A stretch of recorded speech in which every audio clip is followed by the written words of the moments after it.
y vamos a comenzar. Buenas tardes a todos, vamos a empezar. ¿Qué vamos a ver el día de hoy?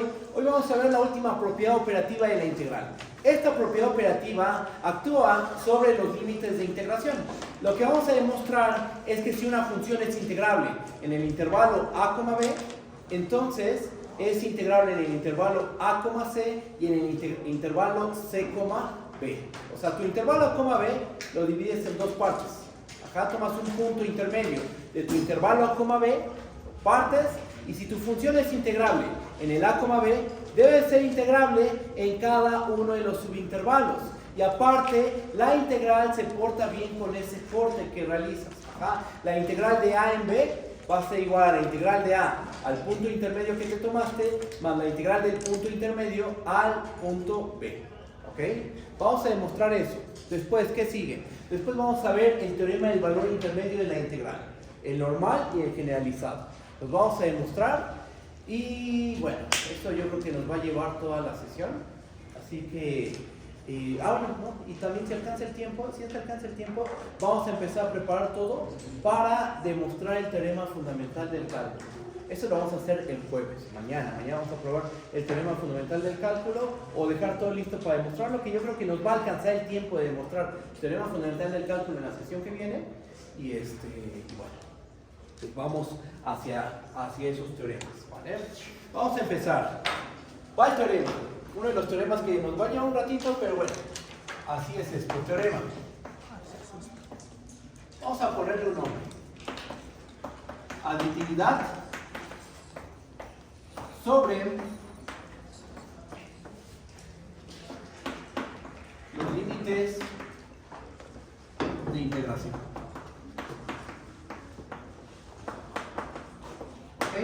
¿Okay? ¿Qué dice el teorema? El teorema dice lo siguiente. Vamos a tomarnos una función f, sea f una función definida en un intervalo a, b, en los reales, acotada. Y vamos a tomar un punto c. Sea c un punto en el intervalo abierto a, b. Tomamos un punto intermedio en nuestro intervalo a, b. ¿Va? ¿Qué dice el teorema?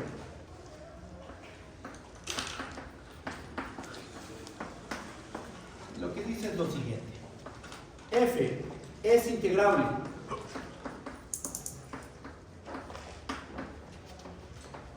sobre el intervalo a, b, si y solo si f es integrable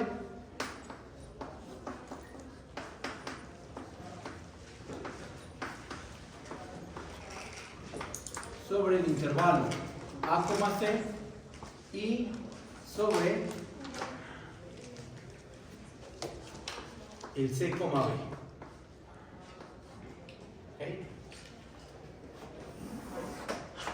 Entonces, tu función va a ser integrable en el intervalo grande, en el intervalo a, b, si y solo si la función es integrable sobre el intervalo a, c y el intervalo c, b. ¿Quién es c? C es un punto intermedio que nos tomamos en el intervalo abierto a, b. Tú toma un puntito. Vamos haciendo un dibujo.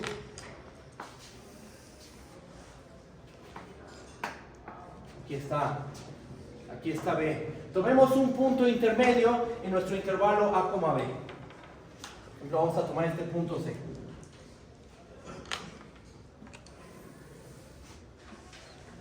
Y lo que dice el teorema es que si f es integrable sobre el a, b, entonces f es integrable sobre el a, c y sobre el c, b. Y el regreso es válido. Si la f es integrable sobre el intervalo a, c, y también sabes que es integrable sobre el intervalo c, b, entonces es integrable sobre todo el intervalo a, b. Y además de eso, tenemos una fórmula. ¿Qué es lo que dice? Básicamente lo que dice es que tú puedes calcular primero el área debajo de la gráfica de la función en el intervalo AC. Aquí calculas la integral. Después calculas la integral de C en B.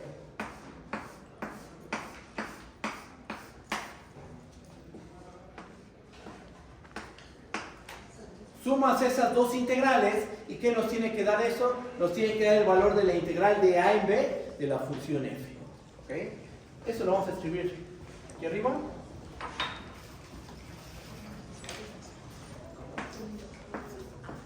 Más aún, ocurre que la integral de en b de f, esto va a ser igual a la integral de c de f más la integral de c en b de f. ¿Ok?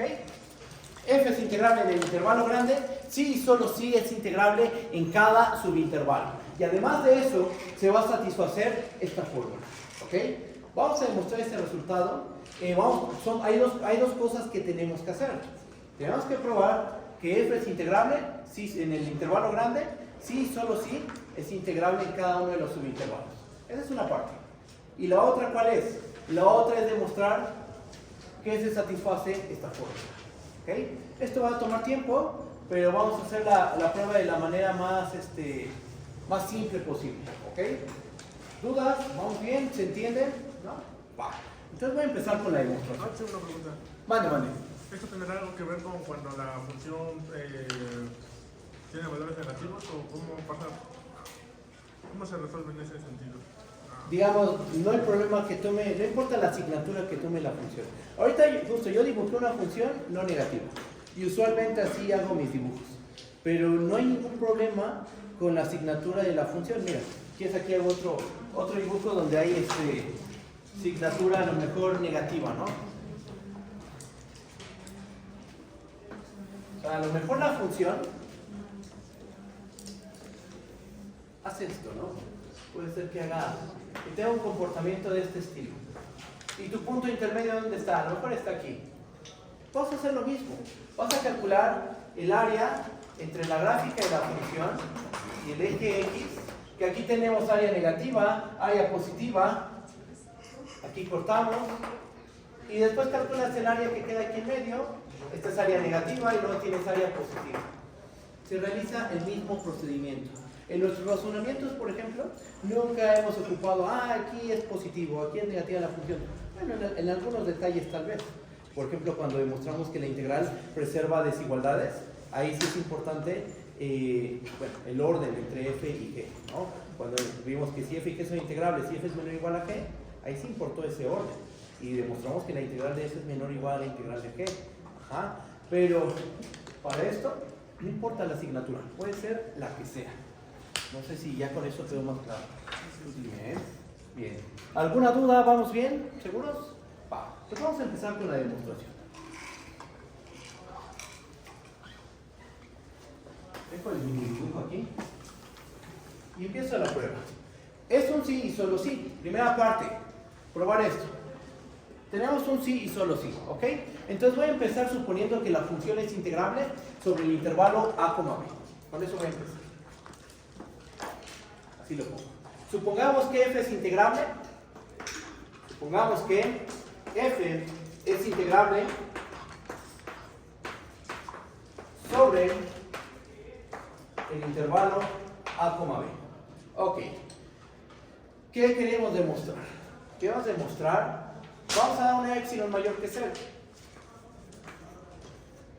¿Qué queremos demostrar? Bueno, vamos un poquito más despacio. ¿Qué queremos demostrar? El objetivo es demostrar que f es integrable sobre el intervalo a, c y el intervalo c, b. ¿Eso en qué se traduce? Quiere demostrar que f es integrable sobre dos intervalos, el a, c y el c, b. ¿Cómo lo hacemos? Si solo nos interesa demostrar la integrabilidad de la función, ¿qué es lo que tenemos que hacer? Damos una epsilon mayor que 0 y demostramos que la diferencia de la suma superior con la suma inferior se hace menor que epsilon. Pero aquí hay que tener cuidado, porque vamos a probar la integrabilidad en dos intervalos distintos. Entonces vamos a encontrar una partición en el AC, una partición en el CB, tal que la suma superior y la suma inferior, primero con la partición P del AC, se hace menor que epsilon. Y después con la partición Q del C, B, esta diferencia se hace menor que epsilon. ¿Vale? Bien. Vamos a escribir todo con cuidado. Borro esta parte.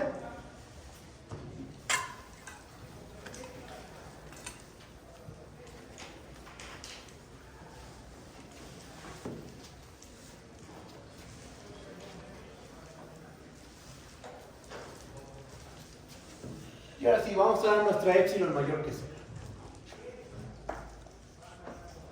Sea epsilon mayor que 0. Por hipótesis, ¿qué sabemos? Por hipótesis, la f es integrable en el intervalo a, b. Entonces, para esta epsilon que acabo de yo dar, ¿qué podemos asegurar? ¿Qué podemos asegurar? Que existe una partición en el conjunto de particiones del a, b, tal que la suma superior de f respecto a la partición p epsilon menos la suma inferior de f respecto a la partición p epsilon se hace menor que epsilon. Esto lo sabemos. ¿Por qué? Porque f es integrable sobre el intervalo a, b. Ahí sabemos que hay integrabilidad. Estamos suponiendo que f es integrable en el intervalo a, b. Y una epsilon mayor que 0 es un hecho que hay una partición que hace que estas diferencias se hagan menor que epsilon. Pregunta. ¿Esa partición contiene el punto C? No necesariamente, ¿verdad? No necesariamente lo contiene. Pero ¿qué pasa si se lo agregamos?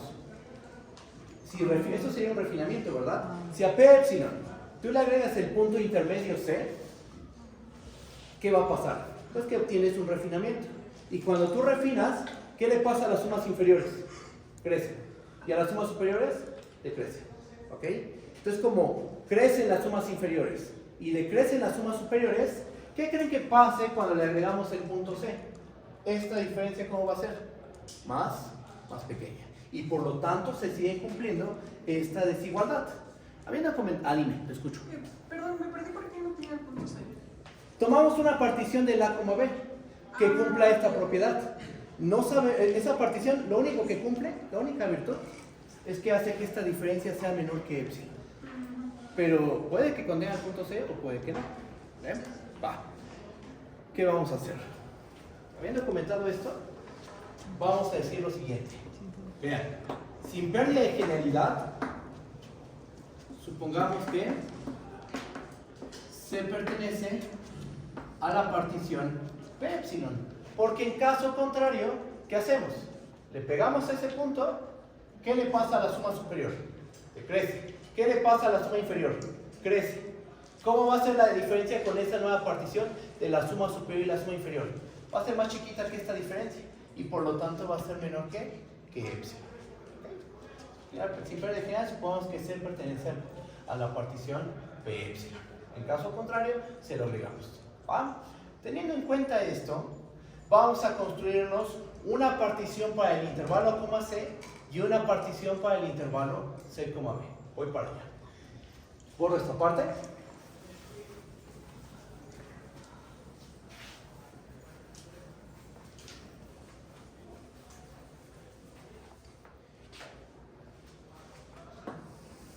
Entonces, el caso en que no pertenezca ya no lo agregamos porque de pertenecer serían la diferencia todavía más chica y ya. Exacto, o sea, si el punto C no está en la partición P epsilon, ¿qué hacemos? Pégaselo.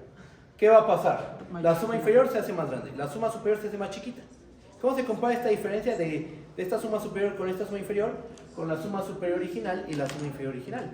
La diferencia se hizo más pequeña y por lo tanto sigue siendo menor que epsilon, que es lo que nos interesa. Porque refina más. Refinaste, exactamente, justo. Entonces, ¿qué tenemos? Tenemos a nuestro intervalo a, b. Y aquí tenemos los puntos de la partición P epsilon. Aquí está T0, T1, después por aquí está el TK0, supongamos que ese es el punto C, después aquí está TK0 más 1, y a lo mejor aquí está el TN es el punto B, ¿no? Lo que vamos a hacer es lo siguiente. Vamos a tomar los puntos de la partición P epsilon que quedan por debajo del punto C, o incluso el punto C. Y vamos a tomar los puntos de la partición P epsilon que quedan por delante de C, e incluso tomando el punto C. O sea, vamos a meter ahí el punto C. ¿Eso cómo lo formalizamos? O sea, ya expliqué lo que vamos a hacer. Nos quedamos con los puntos que están a la izquierda de C, y eso nos va a dar una partición del A, C. Después nos quedamos con los puntos que están a la derecha de C, y eso nos da una partición del C, B. ¿Cómo formalizamos eso? Vamos a hacer lo siguiente. Definimos a P, vamos a ponerle T. Definimos a T como P epsilon intersección el intervalo A, C. ¿Ok? Vamos a ponerle T epsilon. ¿Quién es T epsilon? Es la partición P epsilon intersección el intervalo A, C. Y definimos a Q epsilon como P epsilon intersección el intervalo C, B. ¿Okay? ¿Qué es T epsilon y qué es Q epsilon? Pues T epsilon va a ser una partición del A, C. ¿Estás de acuerdo que T epsilon es un conjunto finito? Sí, porque P epsilon es un conjunto finito. ¿Estás de acuerdo que T epsilon tiene al punto A y al punto C? Sí, porque P epsilon, ¿qué supusimos? Que contiene al punto C. Y P epsilon es un hecho que contiene al extremo izquierdo del intervalo. Eso es por definición de partición.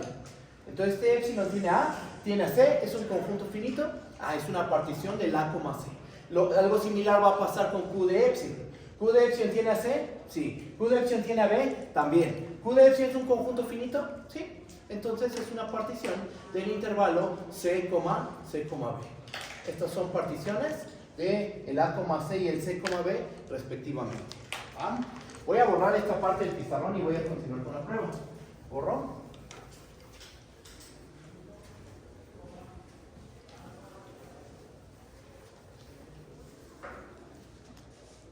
Igual aquí hago el comentario. Notemos que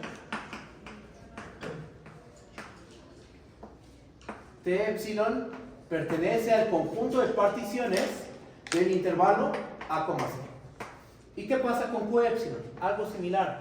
Q epsilon pertenece al conjunto de particiones del intervalo C, B.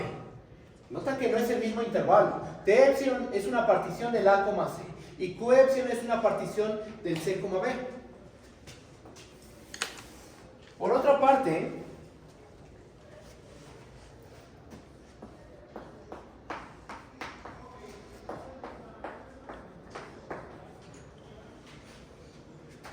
como P epsilon a qué es igual? P epsilon es igual a T epsilon unión Q epsilon. Ajá. Vean cómo definimos a T epsilon y Q epsilon. Si tú unes a T epsilon y unes a Q epsilon, vuelves a obtener la partición P epsilon. Y esto que, bueno, y aparte el único punto de intersección, ¿cuál es? El punto C. Por esas observaciones se van a cumplir las siguientes identidades. La suma superior de F respecto a la partición P epsilon, ¿a qué va a ser igual? Va a ser igual a la suma superior de F respecto a la partición T epsilon del intervalo A, C, más la suma superior de F respecto a la partición Q epsilon. Y con la suma inferior va a pasar algo similar. La suma inferior de F respecto a la partición P epsilon la podemos escribir como la suma superior de F respecto a la partición T epsilon más la suma aquí inferior,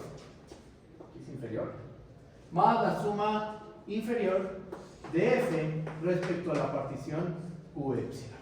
Ajá. Porque ¿qué es lo que estamos haciendo? Simplemente tienes tu partición P epsilon del intervalo A, B. Y aquí en medio está tu punto C. Entonces dices, a ver, ¿qué puntos quedan atrás de C? De la partición P epsilon, ¿qué puntos quedan atrás de C? ¿Y qué puntos quedan delante de C? Los que quedan atrás de C van a formar una partición del intervalo A, C.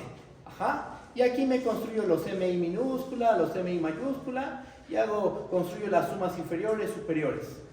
Y después de este lado hago lo mismo. Construyo las MI minúsculas, MI mayúsculas y me construyo las sumas inferiores y las superiores. Pero si yo sumo todo, ¿qué es lo que obtengo? Las sumas superiores de F respecto a la partición P epsilon y las sumas inferiores de F respecto a la partición P epsilon. Ajá. Entonces, tienen esas dos identidades. Y con eso, ya vamos a poder concluir que F es integrable tanto en el A, C como en el C, B. ¿Cómo lo ven? ¿Esta igualdad está bien? ¿O hay alguna duda? Ustedes díganme. ¿Está bien? Va. Entonces, ¿qué es lo que sigue? Vamos a empezar a acotar. Bueno, aquí lo hago. Por lo cual, quiero que noten lo siguiente. Vamos a tomar la suma superior de f respecto a la partición P epsilon menos la suma inferior de f respecto a la partición P epsilon. ¿Cómo es esta diferencia? Por la manera en que tomamos la partición P epsilon, de hecho ahí todavía se ve de este lado del pizarrón. Tomamos una partición P epsilon tal que la suma superior menos la suma inferior respecto a la partición P epsilon sea menor que epsilon. La suma superior de f, ¿cómo la puedo escribir? De esta manera. La suma inferior de esta forma. Vamos a escribir las cosas como nos dicen estas dos igualdades. ¿Qué es lo que nos va a quedar? Nos termina quedando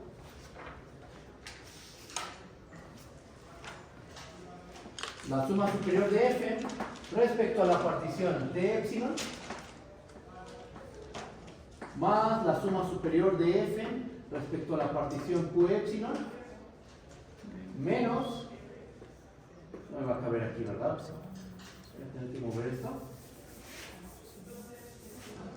Lo ponemos aquí, suma superior de f respecto a la partición t epsilon más suma superior de f respecto a la partición q epsilon menos tenemos que ahí sí, suma inferior de f respecto a la partición t epsilon más suma inferior de f respecto a la partición q epsilon. Ahí está. Simplemente la suma superior de f respecto a p epsilon la expreso como estas dos sumas superiores. Y a la suma inferior de f respecto a la partición p epsilon la escribo como estas dos sumas inferiores. Ahora vamos a agrupar suma superior menos suma inferior respecto a la misma partición. ¿Qué nos termina quedando? Esto termina siendo igual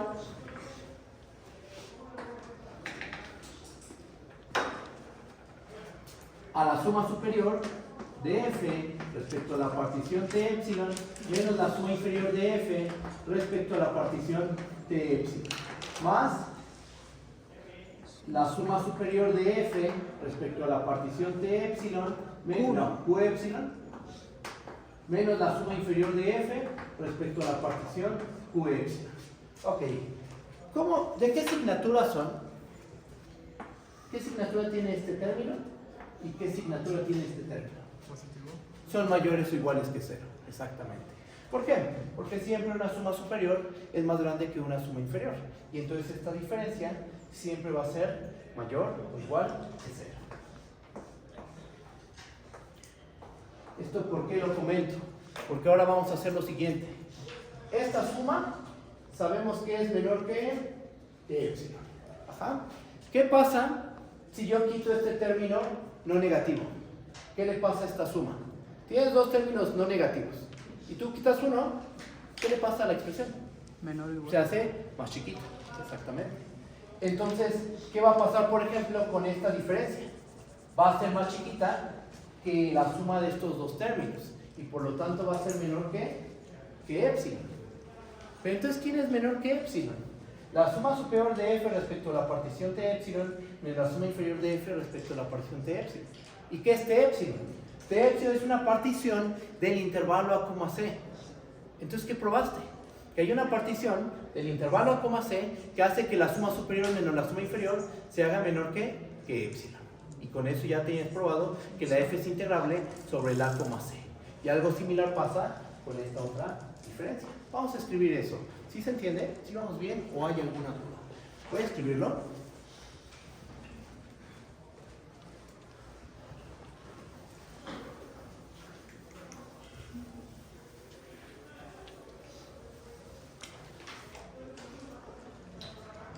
Ya aquí pongo esa pequeña observación. O sea, lo que estamos ocupando es esto. Si A es mayor o igual a 0 y B es mayor o igual a 0, entonces A más B es mayor o igual a y B es menor o igual a es menor o igual a más B y B es menor o igual a más B. Ajá. Teniendo en cuenta esto, ¿qué podemos decir? Que la suma superior de f respecto a la partición t epsilon menos la suma inferior de f respecto a la partición t epsilon es menor que epsilon. Y la suma superior de f respecto a la partición q epsilon menos la suma inferior de f respecto a la partición Q epsilon es menor que epsilon. Este sumando es más pequeño que esta suma y esta suma es menor que epsilon. Por transitividad se sigue que esta diferencia de suma superior con suma inferior es menor que epsilon y esta otra diferencia también es menor que epsilon. Pero ya tenemos dos particiones distintas. La T epsilon es una partición del A, C y la Q epsilon es una partición del C, B. ¿Y qué virtud tienen esas dos particiones? Que hacen que esa diferencia sea tan pequeña como uno quiera. Porque esa epsilon fue cualquier número positivo. ¿Me comprenden? ¿Sí está bien? ¿Y esto qué demuestra? Esto demuestra que la función f es integrable tanto en el intervalo A, C como en el intervalo C, B. Epsilon fue arbitrario, estamos de acuerdo. Entonces de aquí concluimos. Esto implica que f es integrable sobre el intervalo A, C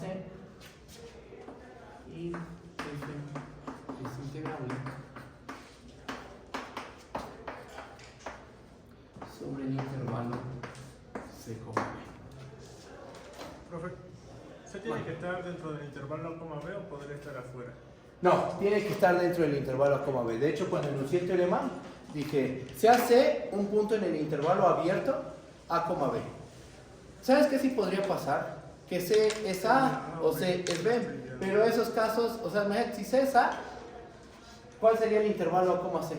Un punto. Y ahí, si A es igual a C, el intervalo A, C es el conjunto que solo tiene el punto A. Y eso no sería interesante, digamos. Sí podríamos estudiar eso, pero su integral siempre es cero. Si tienes un intervalo degenerado, o sea, un intervalo que solo tiene un punto, ahí la integral es nula, siempre va a ser nula. Por eso es más interesante, o sea, evito considerar esos casos que no son tan interesantes y tomo un punto en el intervalo abierto A, B. Porque así aquí hay un espacio y aquí también tenemos un espacio. ¿Vale? Mande, te escucho. ¿Para qué se usa la nota esa como que está en nube? A mayor igual que ¿Por qué puse eso en la nube? Ah, porque mira, tenemos estas dos cantidades mayores iguales que 0. Si yo quito una, ¿qué le va a pasar a la expresión? O sea, por ejemplo, este podría ser el papel de A y el papel de B, de la nube. Entonces, A es menor o igual a quién? A más B. Y A más B es menor que quién? Que epsilon. Por transitividad, A es menor que epsilon. ¿Quién es A? Esta diferencia, que es justo lo que escribí aquí. Y lo mismo. ¿Sí está bien? Va. ¿Vamos bien? ¿Seguros? ¿Sí? Muy bien. Entonces ya tenemos que f es integrable sobre el intervalo A, C y también f es integrable sobre el intervalo C, B. Con esto ya tenemos la ida. El regreso creo que puede quedar como un ejercicio por ustedes, un ejercicio muy importante, un ejercicio que incluso podría venir en el examen, demostrar que si f es integrable en el A, C y en el C, B, entonces f es integrable en el A, B. ¿Va? ¿Por qué lo dejo como ejercicio y no lo hago? Porque es un procedimiento muy similar. Entonces sirve que practican esto, lo entienden bien y hacen el regreso. ¿Va? Entonces, el regreso queda como ejercicio.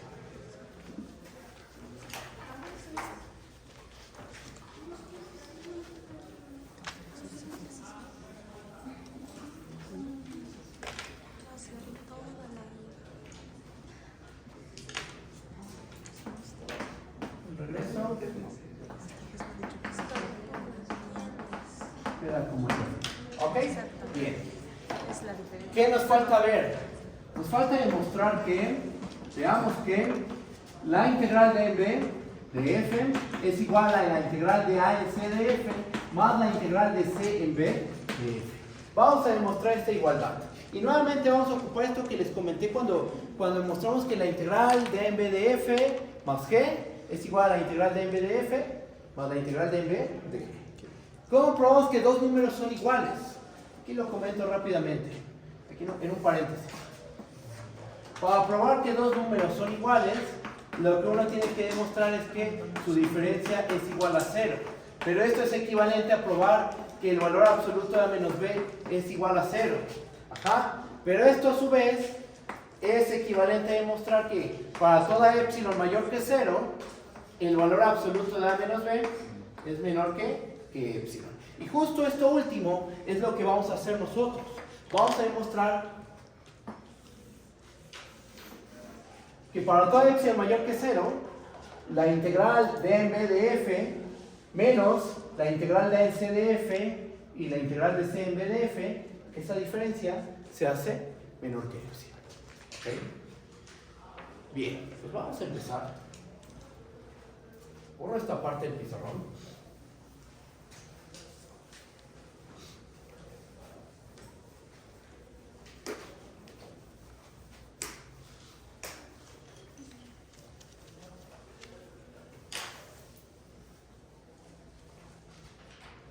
Entonces, supongo que f voy a suponer que f es integrable sobre el a, b. Como se supone ya probamos el sí solo sí, el regreso quedó como ejercicio, entonces ya sé que f es integrable sobre el a, c y el c, b. ¿Ok? Bueno, entonces vamos a hacer lo siguiente.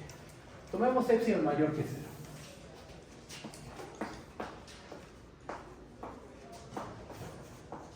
Como f es integrable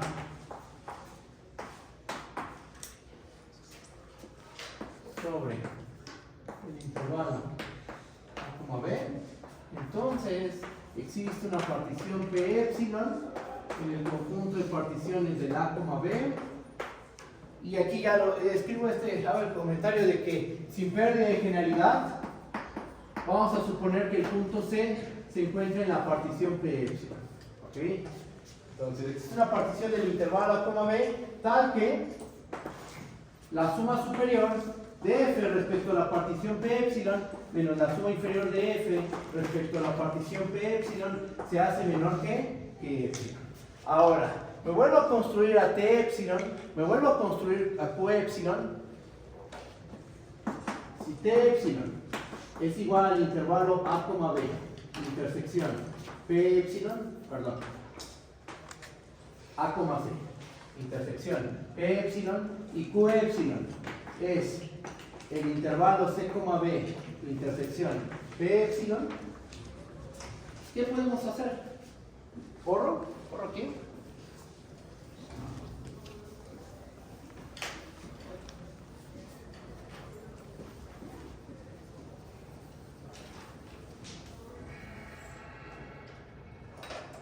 Tomamos una epsilon mayor que 0, como f es integrable en el a, b, hay una partición que sin pérdida de general puedo suponer que el punto C se encuentra en esa partición. ¿Con qué propiedad? Con la propiedad de que esta diferencia de suma superior con suma inferior se hace menor que epsilon. Vuelvo a definir a t epsilon, vuelvo a definir a q epsilon y vamos a hacer lo siguiente. Chequen.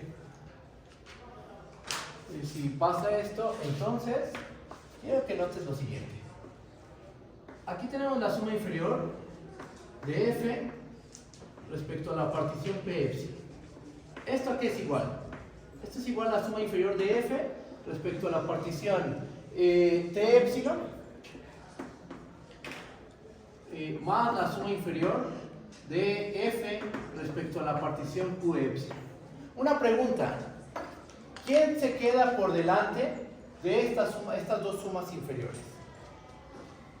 Aquí se va a quedar, aquí adelante está la integral de a en c de f más la integral de a en c de c en b de f.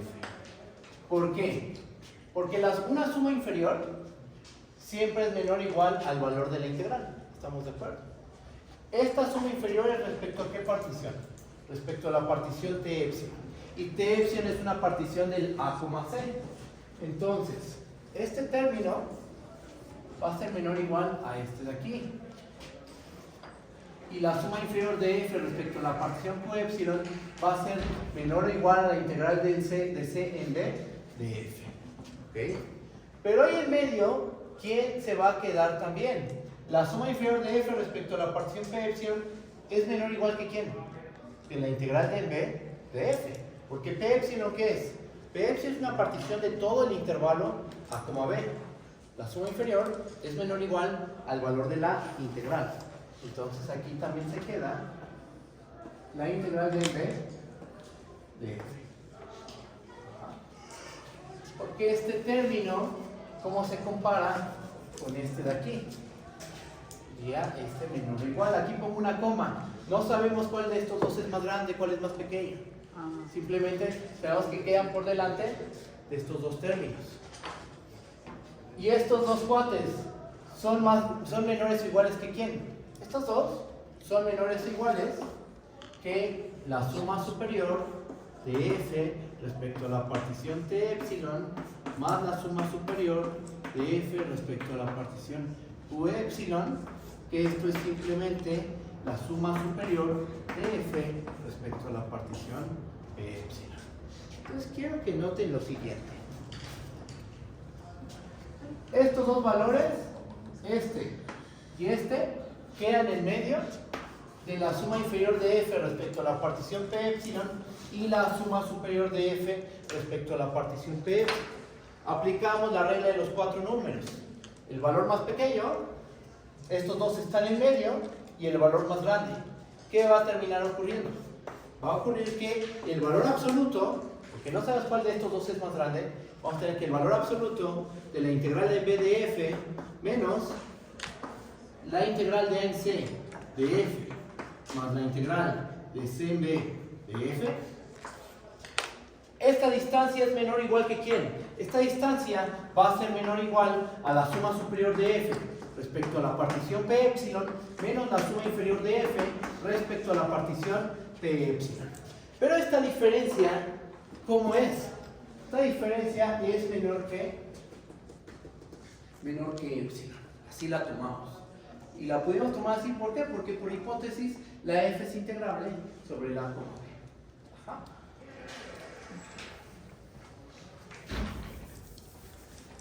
Entonces tenemos que esto es menor que epsilon. Pero entonces, ¿quién es menor que epsilon?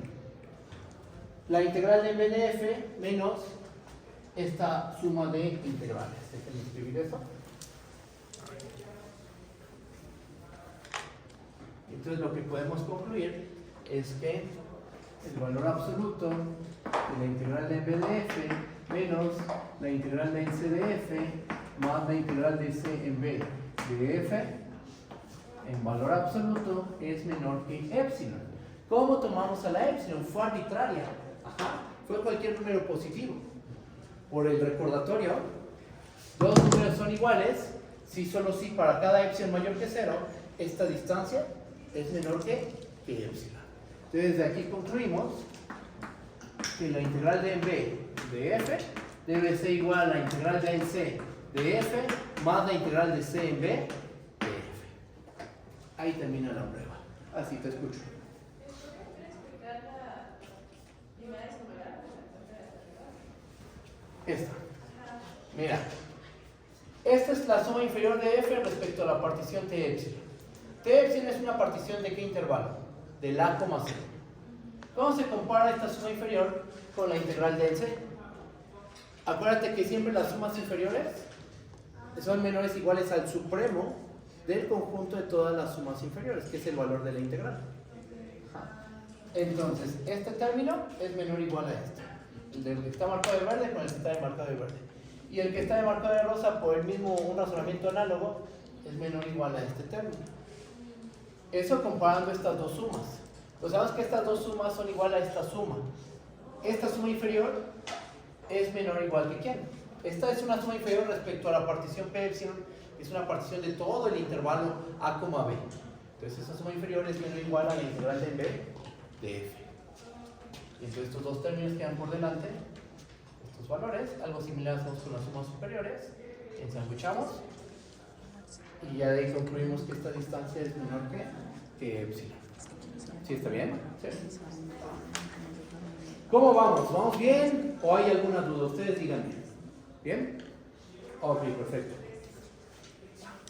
Voy a borrar.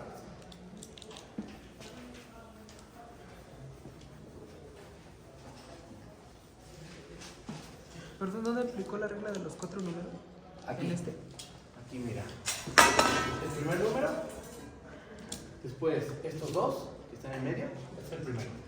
Estos dos están en medio y este es el más grande. Ahí están los 4 números. 1, 2, 3, 4. Solo que estos dos no sabes cuál es más grande y cuál es más chiquito. Son iguales en realidad, ¿no? Es lo que vamos a probar. Pero entonces, como no sabes cuál es más grande y cuál es más pequeño, se le pone un valor absoluto.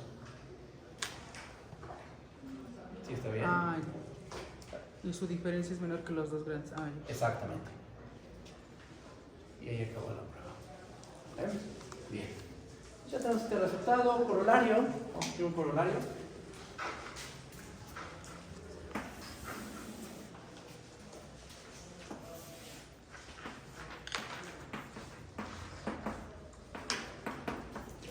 Si f es una función, define un intervalo a, b en los reales integrable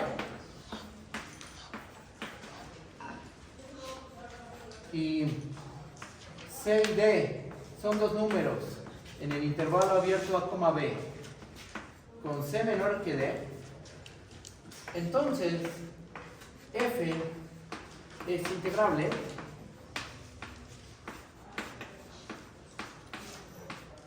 sobre el intervalo c, d. Ajá. Un dibujo para ilustrar lo que dice el corolario y ya después empezamos con la demostración, que es muy rápida esta prueba. Esta prueba es muy rápida de hacer. Porque es consecuencia de lo que acabamos de probar. ¿Ah? Entonces, ¿cómo se ve esto geométricamente? La cosa va así. Aquí tenemos al eje X, aquí tenemos al eje Y y aquí tenemos a nuestro intervalo a, b. Dentro del intervalo a, b vamos a tomarnos dos puntos, un punto C y un punto D. Pero dentro, o sea en el intervalo abierto a, b, tomamos a C y D. Ajá. Entonces podemos pensar que aquí está C y aquí está el punto D. Ok, ahora vamos a dibujar la gráfica de la función primero en el intervalo a, b.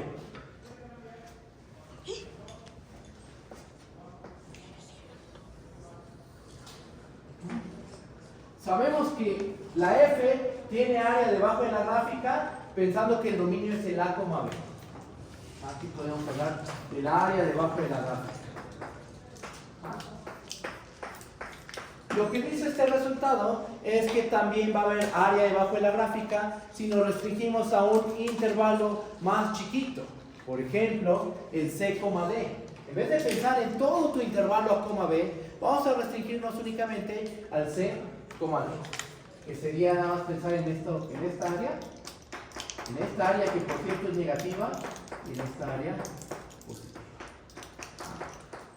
Ahí podemos hablar del área entre la gráfica de la función y el eje X, en el c, d únicamente. ¿Va? Dicho de una manera, con palabras simples, f es integrable. Si f es integrable en el intervalo a, b, f va a ser integrable en cualquier subintervalo cerrado del a, b. ¿Okay? Toma cualquier otro, aquí está tu a, b. Toma cualquier otro subintervalo y ahí va a haber integrabilidad. Eso es lo que dice este resultado. ¿Va? Geométricamente así se ven. ¿Cómo se hace la prueba? La prueba es bastante sencilla. Voy a proceder.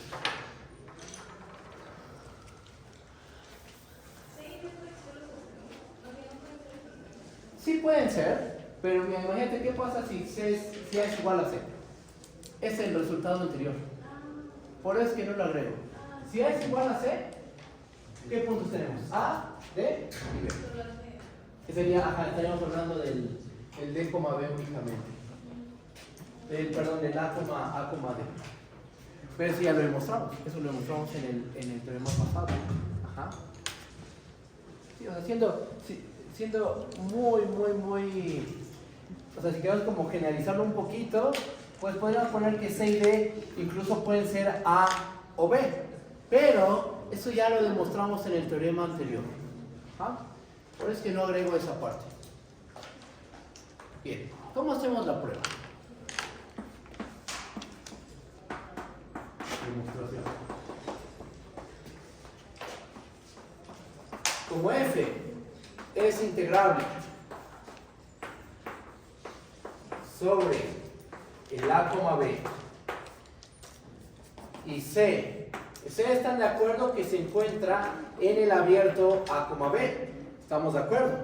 Entonces aplico el teorema anterior. Le voy a poner así por el teorema anterior. Con el teorema anterior, ¿qué podemos asegurar? Que f es integrable sobre el a, c y sobre el c, b. Que a nosotros lo que nos sirve es que es integrable sobre el c, b. Ajá, aplico el teorema anterior y concluyo que f es integrable sobre ¿qué intervalo? Sobre el c, b. ¿Ok? Estoy aplicando el teorema anterior. Ajá. F es integrable sobre el a, b, entonces f es integrable sobre el a, c y sobre el c, b. Lo que nos sirve, y es lo único con lo que me voy a quedar, es que f es integrable sobre el c, b. ¿Qué más? Vuelvo a aplicar el teorema anterior. Antes hay que notar algo. Nota que el punto D, ¿dónde está? El punto D está entre C y B. Vean la condición que impuse aquí. C es menor a D. Ajá. Y D está en el abierto a B. Entonces nota que el punto D se encuentra en el intervalo C, B. Vuelvo a aplicar el teorema anterior.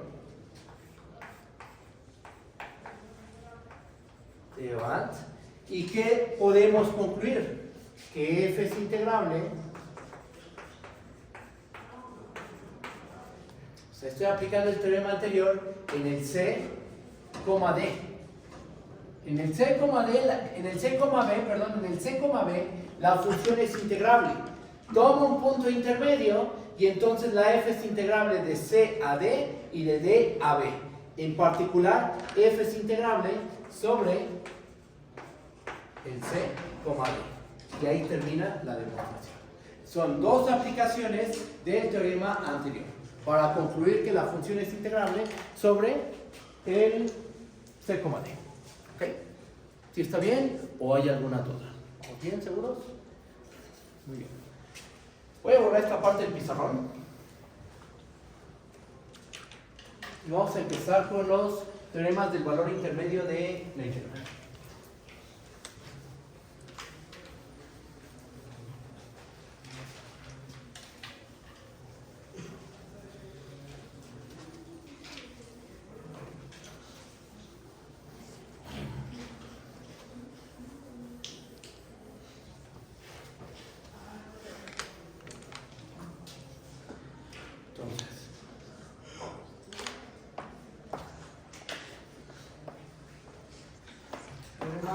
Del valor intermedio de la integral. Empiezo con un dibujo. ¿Qué es lo que dice el primer teorema del valor medio de la integral? Dice lo siguiente: para tener un intervalo a, b, vamos a tomar una función con un buen comportamiento. ¿Qué podría ser? Derivabilidad, por ejemplo, es un buen comportamiento. Sin embargo, vamos a pedir un poquito menos. Vamos a pedir continuidad. Vamos a suponer que nuestra función es continua en todo el intervalo a, b y por lo tanto están de acuerdo que es integrable. Ajá. Entonces, nos tomamos una continua. Listo. Y esta función continua es integrable. Entonces aquí hay área entre la gráfica de la función y el eje X. ¿Okay? Aquí tenemos la integral de a en b de f. ¿Qué es lo que dice el teorema del valor intermedio de la integral? Visto de una manera muy geométrica. Lo que dice es que hay un punto intermedio en el a, b. ¿Veo bien el dibujo? O sea, yo creo que es por aquí. Hay un punto intermedio tal que, ¿esto cuánto vale? Si este punto es psi, esto es f de psi. Entonces, en vez de ver esta curva extraña, piensen en una función constante. Piensen en la función constante en el a, b. ¿Con qué valor constante? Con el valor constante f de psi.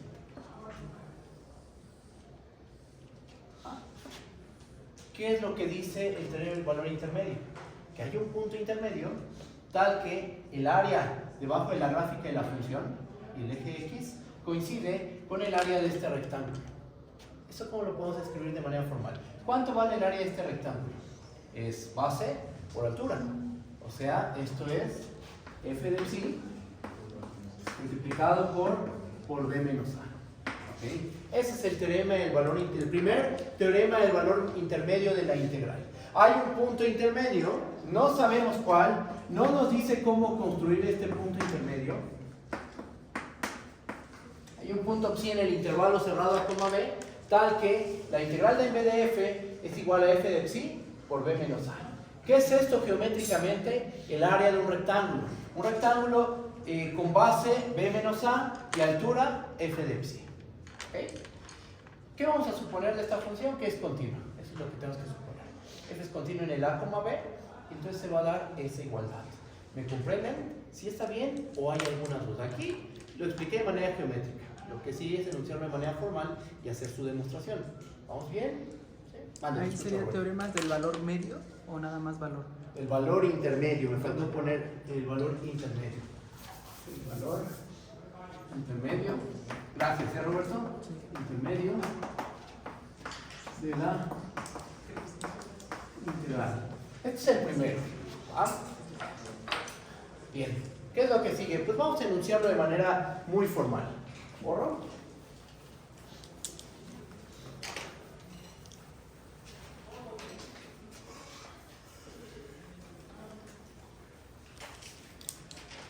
Después lo que sigue es el teorema fundamental del cálculo. Ya tenían el teorema fundamental del cálculo, surgen los métodos de integración, y de ahí pues hay que aprender a integrar. Que esa parte yo no la voy a hacer, esa la va a ver el ayudante. Igual si quieren después hago algunos ejercicios, pero realmente aprender a integrar depende de uno. O sea, ahí sí es, agarra un libro que tenga un montón de integrales y ponte a resolverlas todas, una por una. En internet hay muchísimos ejercicios de integrales y resueltos. O sea, no solo es que venga el ejercicio y sepa cuál es la solución, no, viene todo el procedimiento. Integral se aprende practicando muchísimas veces. Aprendiéndose todos los truquitos de que multiplico en 1, sumo un 0, el cambio de variable tal, etc.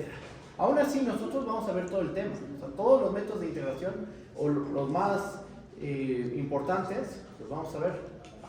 Pero bueno, eso más adelante.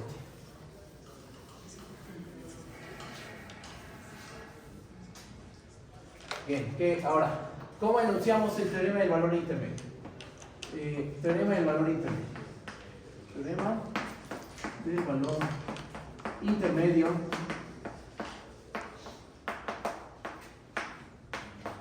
de la integral. ¿Qué es lo que dice? Vamos a tomarnos una función f. CF, una función de un intervalo a como b en los reales continua. Muy bien. Entonces, debe existir un punto psi en el intervalo cerrado a, b, tal que la integral de b de f va a ser igual a f evaluada en el punto psi multiplicada por b menos a. ¿Okay? Eso es lo que tenemos que demostrar. El teorema no te está diciendo cómo obtener ese punto psi. Simplemente dice, existe un punto tal que hace que esta igualdad sea verdadera. No te está diciendo si es único. En algunos casos va a ser único, en otros casos no. En otros casos hay una infinidad de puntos psi que hacen que esta igualdad sea verdadera.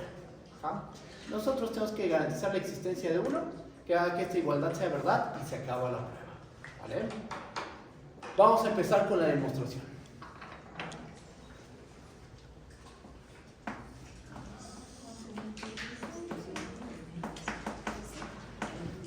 ¿Cómo se hace la prueba?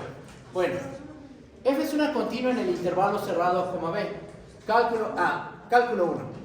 Si una función es continua en un intervalo cerrado, entonces esa función alcanza su máximo y su mínimo. ¿Tienes duda? La función tiene que ser acotada, ¿verdad? Si es continua en el cerrado, por teoremas fuertes de continuidad, alcanza su máximo y su mínimo.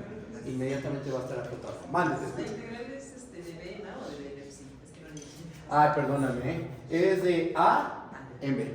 Perdón, ¿Qué más? ¿Ya? Sí, como es continuo en el cerrado, entonces es acotado y es integrable. Muy bien. Demostración. F es continuo en el intervalo A, B. Es continuo en el intervalo cerrado, B. Teoremas fuertes de continuidad.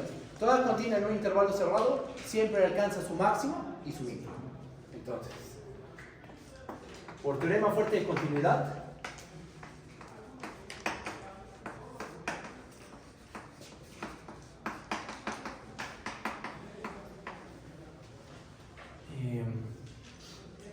existe el máximo de F. Supongamos que lo alcanza en el punto, no, ni siquiera tenemos que decir qué punto. Simplemente sabemos que existe el máximo y existe el mínimo de F. Ok, entonces, ¿cómo se relaciona el máximo y el mínimo con un valor cualquiera f de x? Del A con x en el A, B. O sea, ¿cómo relacionamos a f de x con el máximo de f y con el mínimo de f? Con un menor o igual, ¿verdad? El mínimo de f va a ser menor o igual a f de x. Y f de x va a ser menor o igual al máximo de f. El mínimo de f y el máximo de f, ¿están de acuerdo que son valores constantes? Sí, ¿verdad? Eso no es un valor que va a variar, no depende de x. Ajá. Es el valor más pequeño de la función y el valor más grande de la función. Son valores constantes. Entonces, ¿la integral preserva desigualdades? Sí, ¿verdad? Preserva desigualdades. ¿Qué nos va a quedar aquí? Si yo integro en esta cadenita de desigualdades, ¿qué nos va a terminar quedando? ¿Borró? ¿Preserva con menor igual o también con menor estricto?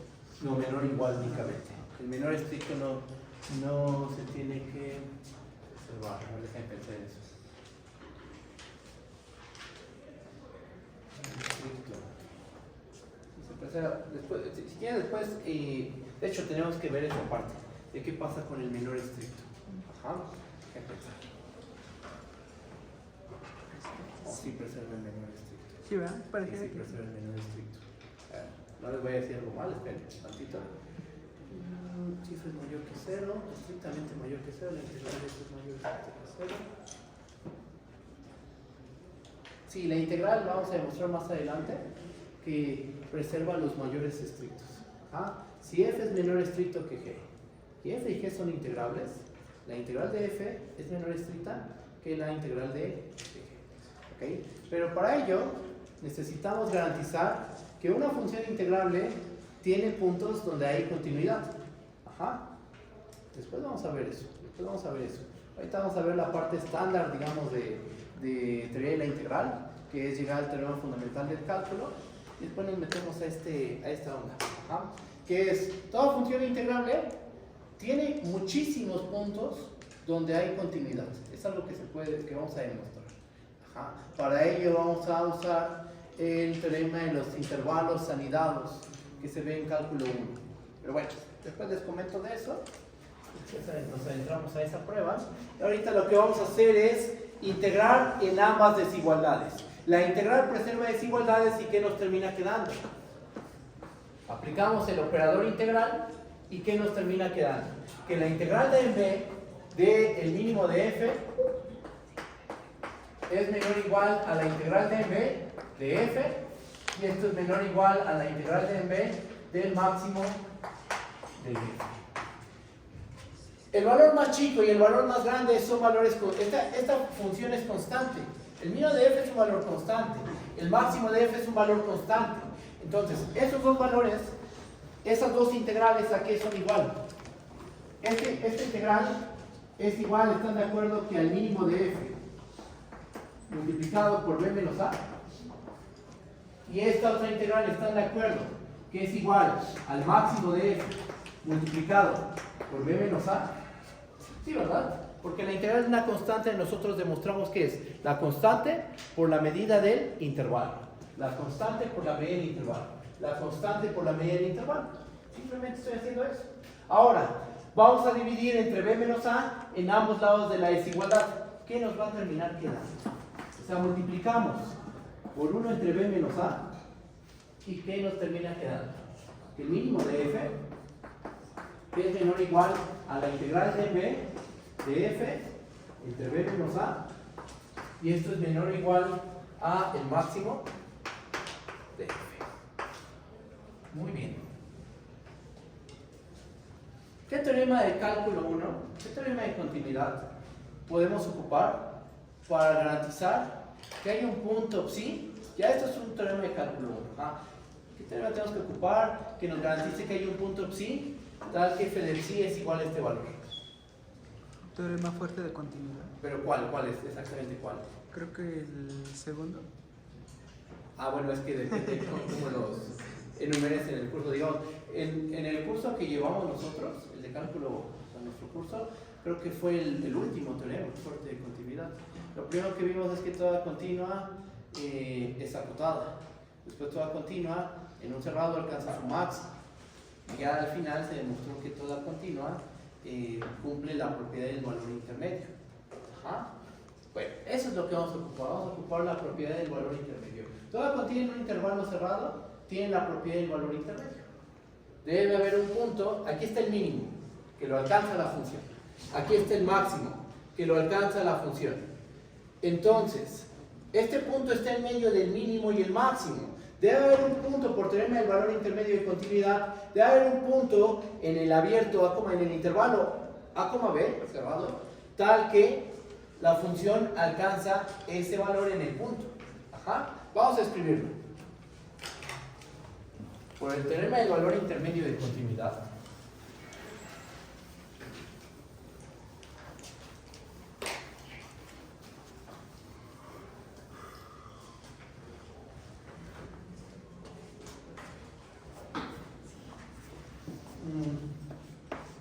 Decía que entre el valor más pequeño y el más grande, ¿no? Algo así justamente. No tiene que ser el más pequeño y el más grande. Simplemente tú tienes que f de x es menor a eta menor a f de y, con x distinto de y, y entonces hay un punto intermedio en el intervalo generado por x y y, tal que f de psi es igual a este valor eta. Eso es lo que dice. Teorema del valor intermedio de continuidad. Entonces lo aplicamos por el teorema del valor intermedio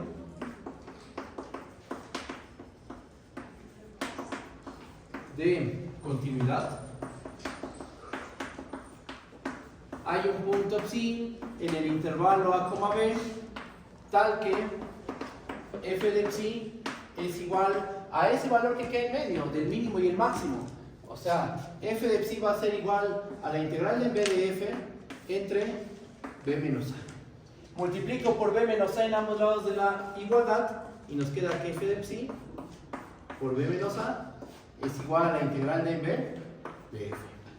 Y se acabó la demostración. ¿Cómo lo ven? ¿Si está bien o hay alguna duda? Ustedes díganme, por favor. ¿Vamos bien? ¿Seguros? Amanda, te escucho. ¿Cómo llegamos a que la integral de A en B del mínimo de f es igual al mínimo de f por b menos? Porque este es un valor constante. Entonces, ¿cuánto vale la integral de una función constante? ¿Es la constante por la longitud del intervalo? ¿La constante por la longitud del intervalo? Y eso mismo lo aplicamos sobre esta de aquí. ¿Bien? ¿Qué más? ¿Vamos bien seguros? Estamos entonces suponiendo que esas funciones son continuas. Estamos suponiendo que f es continua, efectivamente. Que f es continua. Sí, porque este es el mínimo de f y este es el máximo de f. Constantes. Exactamente. El mínimo de f es un valor constante, el máximo de f es un valor constante. Y como son valores que toma la función, cualquier valor en medio, entre dos valores que toma la función f, cualquier valor del medio lo tiene que tomar la función f. Eso es lo que dice el teorema del valor intermedio de continuidad. En particular, este valor lo tiene que tomar la función f en un punto del intervalo a, B. ¿Va? ¿Qué más? Pues este es el teorema del valor intermedio de la integral, bastante geométrico, muy geométrico, pero tiene una generalización. Y lo que vamos a hacer ahora es demostrar la generalización, y yo creo que hasta ahí vamos a dejar la sesión de hoy, probando la generalización. ¿Cómo vamos de tiempo? ¿Qué hora es? 5:20.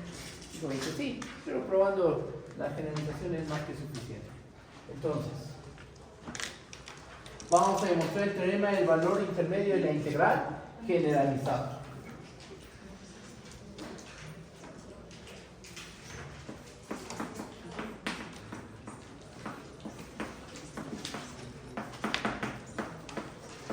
Bien, ¿qué es lo que dice el teorema del valor intermedio de la integral generalizada?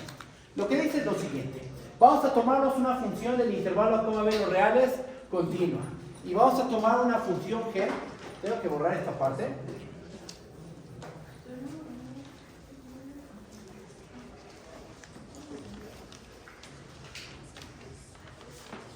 Y g, una función del intervalo a coma b a los reales integrable.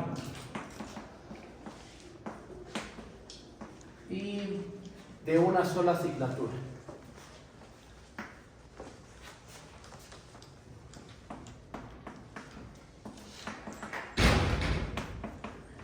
O sea, ¿a qué me refiero con esto?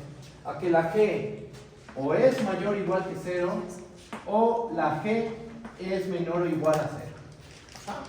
¿Se cumple una o la otra? Entonces, bajo estas condiciones, ¿qué podemos demostrar? Lo que dice el teorema del valor intermedio finalizado es que, bajo estas condiciones, podemos garantizar la existencia de un punto intermedio en el a, b, tal que f de psi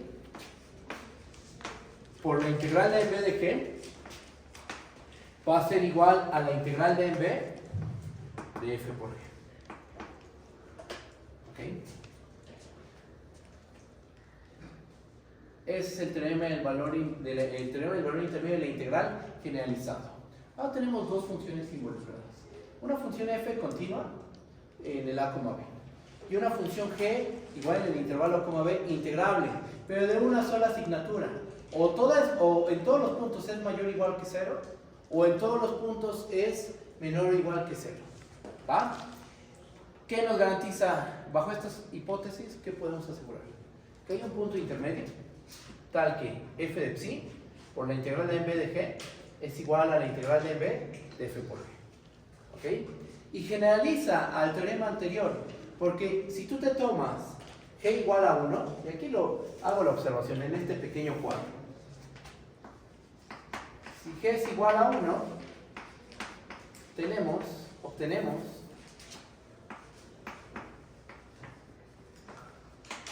el teorema anterior. ¿Sí lo ven? Toma g igual a 1. ¿Cuánto vale la integral de a en b de la función constante 1? La constante por la longitud del intervalo. Si g es 1, va a ser 1 por b menos a. ¿Y entonces qué va a quedar aquí? Aquí va a quedar f por 1, que es f. Y aquí va a quedar f de psi por b menos a, que es justo lo que dice el teorema anterior. Por eso es generalizado. Generaliza al teorema anterior. Ahora estamos tomando una g. En vez de tomar a g como la constante 1, estamos tomando cualquier función g integrable que sea de una sola asignatura, eso sí. O mayor o igual que 0, o menor o igual que 0. ¿Va? Vamos a hacer un caso, el otro se hace de manera análoga. Vamos a hacer el caso en que g es mayor o igual que 0. ¿Vale? Borro.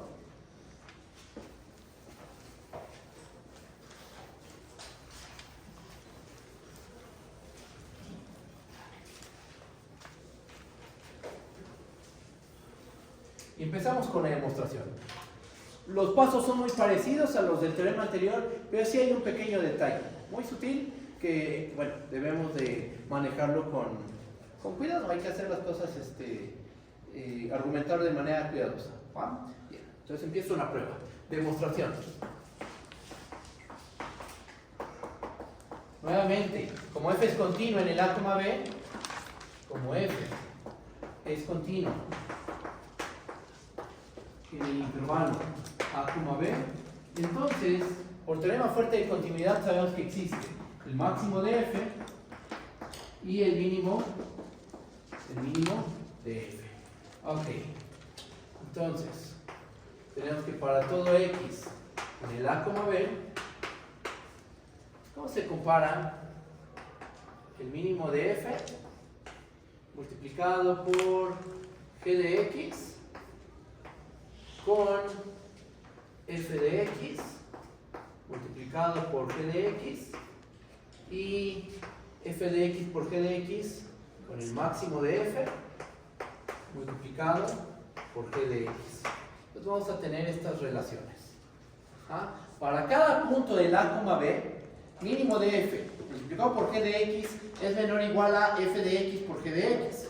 Y f de x por g de x es a su vez menor o igual al máximo de f por g de x.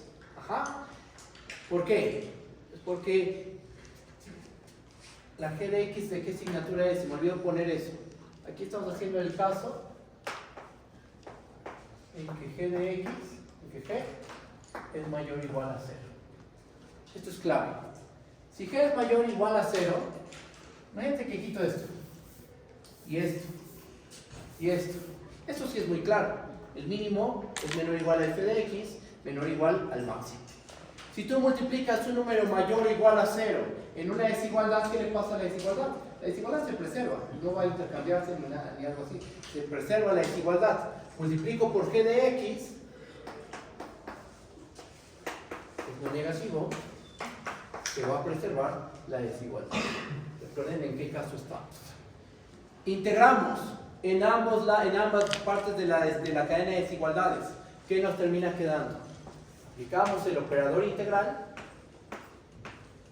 y nos termina quedando mínimo de f, por la integral de en b de g, menor o igual a la integral de en b de f por g, menor o igual a el máximo de f por la integral de en b de g. Ok, ahora, ¿qué podemos hacer después? A lo mejor uno, por lo que aprendió en el teorema pasado, podría decir, pues vamos a dividir en ambos lados de la desigualdad por la integral de en b de g, porque así nos queda mínimo de f menor o igual a integral de en b de f por g entre integral de en b de g menor o igual a máximo de f, aplico teorema del valor intermedio de continuidad y concluyo. Sí, pero ¿qué tal si esta integral es 0? Si la integral es 0, eso no lo vas a poder hacer, no puedes dividir entre 0. Entonces, ¿qué hacemos? Dos casos. ¿Qué pasa si la integral de g es 0? Uno podría pensar, debe estar muy complicado. No, es muy fácil. ¿Qué pasa si la integral de en b de g es 0? Déjenme escribir eso.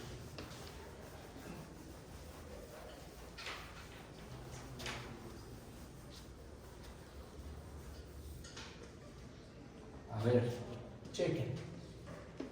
Si la integral de en b de g es 0, entonces una pregunta, ¿cuánto vale esta integral?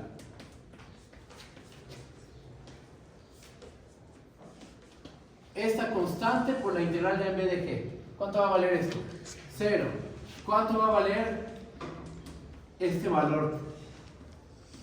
0 también, porque no importa quién sea el máximo, aunque el máximo sea un valor enorme, la integral de en b de g es 0, o sea, un valor multiplicado por 0, sea cual sea ese valor, siempre va a dar 0. Ajá. Y entonces, si esto vale 0 y esto vale 0, ¿qué me pueden decir de la integral que queda aquí en medio? Si esto es 0 y esto es 0, ¿qué pasa con la integral del medio? También va a valer 0.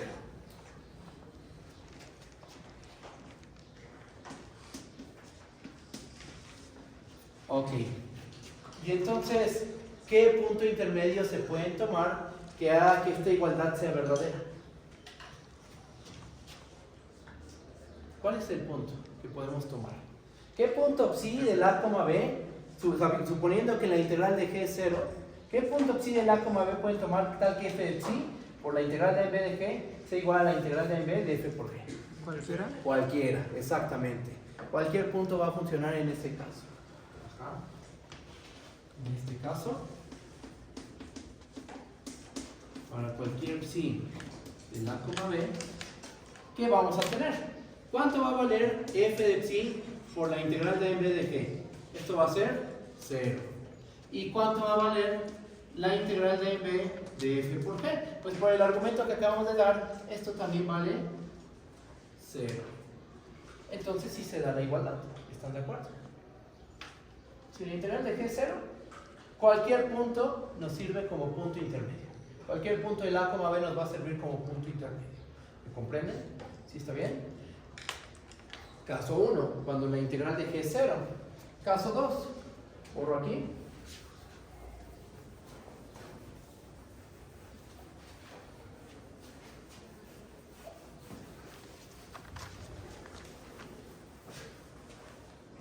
Caso 2, ¿qué pasa si la integral de G no es 0?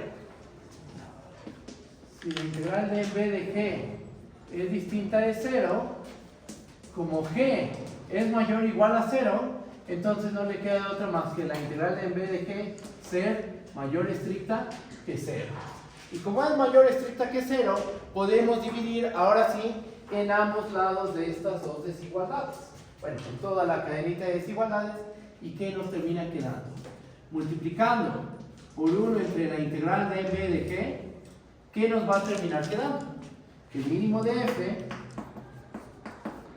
es menor o igual a la integral de b de f por g entre la integral de b de g, y esto va a ser menor o igual al máximo de f.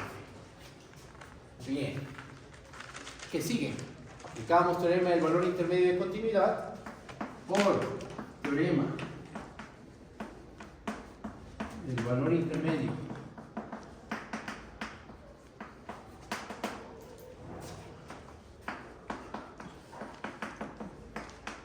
de continuidad.